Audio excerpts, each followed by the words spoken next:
J-10C একটি single engine বিশিষ্ট 4.5 generation multi role combat বিমান। এর সর্বাধিক উচ্চতা 60,000 ফুট। এর রেঞ্জ অথবা পাল্লা 1,850 কিলোমিটার, যা এরিয়াল রিফিউলিংয়ের মাধ্যমে 4,600 কিলোমিটার পর্যন্ত বৃদ্ধিযোগ্য।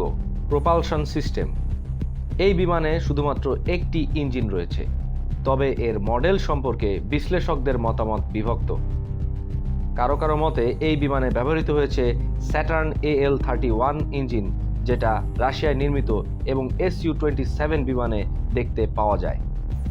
অন্য সামরিক বিশ্লেষকদের মতে এতে ব্যবহৃত হচ্ছে চায়নায় নির্মিত WS-10 ইঞ্জিন। এই বিশ্লেষকদের মতে WS-10 ইঞ্জিনটি হল পশ্চিমা শক্তি দ্বারা নির্মিত CFM56 এর reverse engineered and modified version. মূলত CFM56 ইঞ্জিন বোয়িং 737 এর মতো কমার্শিয়াল বিমানগুলোতে ব্যবহার করা হয়।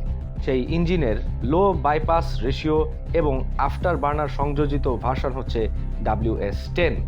এক দশক রিসার্চ অ্যান্ড ডেভেলপমেন্টের পর এই ইঞ্জিন স্যাটার্ন AL-31 এর সমতুল্য পারফরমেন্স দিতে সক্ষম হয়েছে বলে জানা যায়। ইঞ্জিন ডেভেলপমেন্টে পিছিয়ে পড়ার কারণে J-10C প্রোগ্রাম তার আকাঙ্ক্ষিত সাফল্য পেতে বিলম্বের শিকার হয়। এভিওনিক্স: প্রথমেই রেডার। এই বিমানে কোন রেডার ব্যবহৃত হয়েছে সেটা চীনের অত্যন্ত সুরক্ষিত জাতীয় গোপন তথ্য। কোনো বিশ্লেষকদের মতে এখানে ব্যবহৃত হয়েছে পুরাতন মডেলের পালস ডপলার রেডার KLJ-3। অন্যদের মতে এখানে ব্যবহৃত হয়েছে অত্যাধুনিক প্রযুক্তির এইসা রেডার, যার মডেল নাম্বার KLJ-10। তবে এই রেডারের রেঞ্জ সম্পর্কে কোনো সুনির্দিষ্ট তথ্য এখন পর্যন্ত পাওয়া যায়নি। এখন কথা বলবো অত্যাধুনিক এভিওনিক সেন্সর নিয়ে, যা এই বিমানকে 4.5 জেনারেশন উপাধির যোগ্য করেছে। CM802 AKG টার্গেটিং পড। এটি ব্যবহৃত হয় KD-88 এর মতো air to ground missile fire করার জন্য।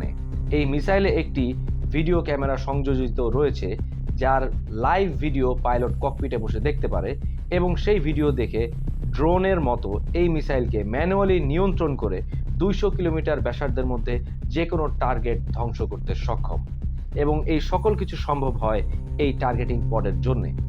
এর পাশাপাশি দুর্ঘটনার ক্ষেত্রে পাইলটকে সুরক্ষিত রাখার জন্য এতে রয়েছে চীনে নির্মিত HTY-5 সিরিজের 00 ইজেকশন সিট, যা শূন্য গতি এবং শূন্য উচ্চতায় নিরাপদ ইজেকশন করতে সক্ষম।